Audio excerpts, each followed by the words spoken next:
Nous avons découpé le fond d'une boîte en carton pour le remplacer par un morceau de papier calque transparent. Nous avons placé, à l'opposé de l'écran constitué par le papier collé sur le fond de la boîte, une lampe à filament de carbone portée à l'incandescence qui constituera notre objet lumineux. La lumière émise par la lampe pourra pénétrer à l'intérieur de la boîte grâce à un diaphragme que nous avons fixé sur la boîte après y avoir percé une ouverture circulaire.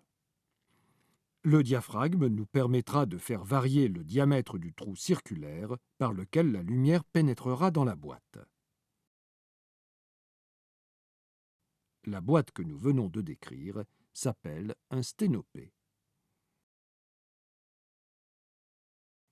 Observons l'image du filament sur le papier calque lorsque le diamètre du diaphragme est très petit.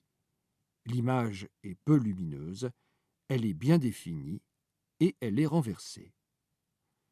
Si nous augmentons le diamètre du trou circulaire, l'image devient plus lumineuse, mais également plus floue, tout en restant inversée. Si nous diminuons à nouveau le diamètre du trou, l'image est à nouveau mieux définie.